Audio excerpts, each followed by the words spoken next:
पुण्यातील किल्ले सिंहगड येथे मंत्री शिवेंद्रसिंहराजे भोसले यांच्या उपस्थितीमध्ये शिवराज्याभिषेक दिन व हिंदू साम्राज्य दिन साजरा। पुणे शहरानजीक किल्ले सिंहगड येथे विश्व हिंदू परिषद आणि श्री शिवराज्याभिषेक समितीच्या वतीने शिवराज्याभिषेक दिन व छत्रपती संभाजी महाराज जयंतीनिमित्त हिंदू साम्राज्य दिन रविवारी सकाळी 9 वाजता साजरा करण्यात आला। सार्वजनिक बांधकाम मंत्री श्रीमंत छत्रपती शिवेंद्रसिंहराजे भोसले यांच्या उपस्थितीमध्ये भव्य पालखी सोहळ्याचे आयोजन करण्यात आले होते।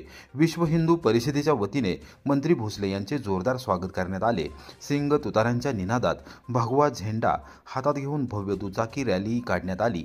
या रॅलीला मंत्री भोसले यांनी झेंडा दाखवला। पालकमंत्री शंभूराज देसाई आणि मदत व पुनर्वसन मंत्री मकरंद आबा पाटील यांनी लोणंद येथील पालखी दळाची केली पाहणी। संतश्रेष्ठ ज्ञानेश्वर माऊलींच्या आषाढी वारीच्या पार्श्वभूमीवर लोणंद आणि नीरा दत्तघाट पालखी दळांची रविवारी सकाळी 11:30 वाजण्याच्या सुमारास पालकमंत्री शंभूराज देसाई व मदत आणि पुनर्वसन मंत्री मकरंद आबा पाटील यांनी पाहणी केली। यावेळी उच्च पदस्थ अधिकारी उपस्थित होते। मंत्री महोदयांनी उपस्थित अधिकाऱ्यांना योग्य ते निर्देश दिले। संतश्रेष्ठ ज्ञानेश्वर माऊली पालखी सोहळ्यात वारकऱ्यांची संख्या मोठी राहणार आहे। वारकऱ्यांची कोणत्याही प्रकारची गैरसोय होणार नाही यासाठी प्रत्येक विभागाने सूक्ष्म नियोजन करावे। वारकऱ्यांच्या सुविधांसाठी निधी कमी पडू दिला जाणार नाही। राज्य सरकार त्याबाबत मागे पुढे पाहणार नाही अशी ग्वाही पालकमंत्री देसाई यांनी दिली। ज्या ठिकाणी रस्त्यांची कामे सुरू आहेत ती कामे तातडीने पूर्ण करावीत। त्याचबरोबर जी कामे पूर्ण होणार नाहीत त्या ठिकाणी अपघात होणार नाही यासाठी उपाययोजना कराव्यात असे आदेश मंत्री पाटील यांनी दिले।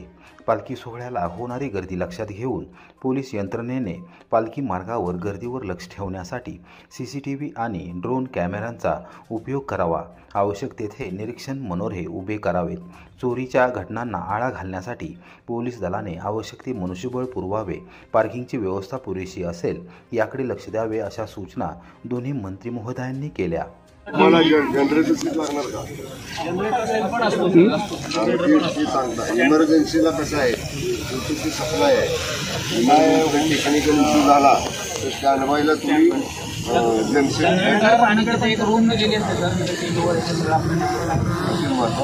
संध्याकाळच्या वेळी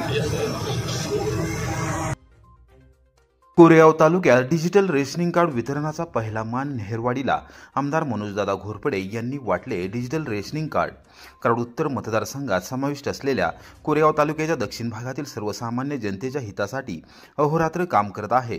राज्य सरकारच्या योजनांचा लाभ या जनतेला मिळवून दिला जात आहे। एकही व्यक्ती सरकारी योजनांच्या लाभापासून वंचित राहणार नाही याची पुरेपूर दक्षता घेत आहे अशी ग्वाही आमदार मनोजदादा घोरपडे यांनी दिली। रहमतपूर शहरानजीक असलेल्या नहरवाडी येथे रविवारी सकाळी 10 वाजता आमदार मनोजदादा घोरपडे यांच्या हस्ते लाभार्थींना डिजिटल रेशनिंग कार्डचे वितरण करण्यात आले। त्याप्रसंगी संवाद साधताना ते बोलत होते। रहमतपूर नगरपालिकेतील माजी विरोधी पक्षनेते निलेश माने, भाजपचे तालुकाध्यक्ष रणजित माने, निवासी नायब तहसीलदार सुनीता धिमते, महसूल मंडलाधिकारी सयाजी सावंत, पुरवठा निरीक्षक गौरव माने, तलाठी निवृत्ती हुंडे यांच्यासह पदाधिकारी व कार्यकर्ते यावेळी उपस्थित होते। गेल्या आठवड्यात कोरेगाव येथे मध्यवर्ती प्रशासकीय इमारतीमध्ये उत्तर विधानसभा मतदारसंघातील विविध प्रश्नांच्या अनुषंगाने बैठक झाली। या बैठकीमध्ये प्रांताधिकारी अभिजित नाईक, तहसीलदार डॉक्टर संगमेश कोडे यांना लाभार्थींच्या रेशनिंग कार्डबद्दल माहिती देऊन लवकरात लवकर वाटप करण्याबाबतचे निर्देश दिले होते। त्यानुसार अल्प कालावधीत महसूल प्रशासन आणि पुरवठा विभागाने डिजिटल रेशनिंग कार्ड उपलब्ध करून दिले आहेत। या कार्डच्या माध्यमातून केवळ स्वस्त धान्यच नव्हे तर आरोग्यविषयक अन्य गोष्टींसाठी त्याचा उपयोग होणार आहे। लाभार्थींनी ही कार्ड जपून ठेवावीत असे आवाहन आमदार घोरपडे यांनी केले। प्रारंभी नेहरवाडी येथे आगमन होताच आमदार मनोजदादा घोरपडे यांची मिरवणूक काढण्यात आली। कार्यक्रमस्थळी येत असतानाच त्यांचे जोरदार स्वागत करण्यात आले। दुकानदार महिलेचे दागिने हिसकावले। साताऱ्यातील संभाजीनगरमध्ये प्रकार, 2 जणांवर सातारा शहर पोलीस ठाण्यात गुन्हा दाखल। पेन खरेदी करण्याच्या बहाण्याने दुकानात आलेल्या युवकाने दुकानदार महिलेच्या गळ्यातील 40,000चे सोन्याचे मंगळसूत्र हिसकावून नेले। संभाजीनगर येथे हा प्रकार घडला असून सातारा शहर पोलीस ठाण्यात अनोळखी 2 चोरट्यांवर गुन्हा दाखल करण्यात आला आहे।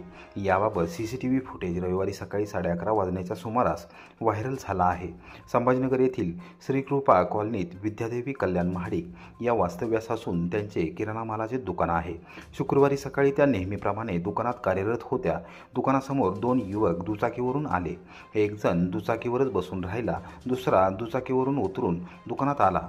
दुकानात आलेल्या युवकाने पेन खरेदीच्या बहाण्याने विद्यादेवी महाडिक यांना बोलण्यात गुंतवले। याच दरम्यान त्या युवकाने विद्यादेवी महाडिक यांच्या गळ्यातील मंगळसूत्र हिसकावण्याचा प्रयत्न केला। हा प्रयत्न लक्षात येताच त्यांनी गळ्यात असणारे मंगळसूत्र पकडून ठेवले। हिसकावत अर्धे तुटलेले मंगळसूत्र घेऊन तो युवक बाहेर दुचाकीवर थांबलेल्या युवकाच्या सोबत पळून गेला। विद्यादेवी महाडिक यांनी सातारा शहर पोलीस ठाण्यात तक्रार नोंदवली असून यात त्यांनी दुचाकीवरून आलेल्यांनी 40,000 रुपयांचे पाऊणतोळ्याचे मंगळसूत्र हिसकावून नेल्याचे नमूद केले आहे। उपनिरीक्षक राठोड हे तपास करत आहेत। हद्दपारीचे उल्लंघन केल्याप्रकरणी एकावर सातारा शहर पोलीस ठाण्यात गुन्हा दाखल। सातारा जिल्ह्यातून 2 वर्षांसाठी हद्दपार करण्यात आलेल्या आकाश उर्फ गुंड्या ज्ञानेश्वर कापले राहणार कोडोली सातारा याच्या विरोधात आदेशाचे उल्लंघन केल्याप्रकरणी सातारा शहर पोलीस ठाण्यात शनिवारी रात्री 8:30 वाजता गुन्हा दाखल करण्यात आला आहे। दिनांक 13 जून रोजी दुपारी 12 वाजण्याच्या सुमारास कापले कोणतीही पूर्वपरवानगी न घेता दत्तनगर कोडोली येथे आला असल्याचे पोलिसांना समजले होते। त्यांनी खातरजमा करून कारवाई केली। याबाबत शहर पोलीस ठाण्यात गुन्हा दाखल करण्यात आला आहे। अधिक तपास महिला पोलीस नाईक गोळे करत आहेत।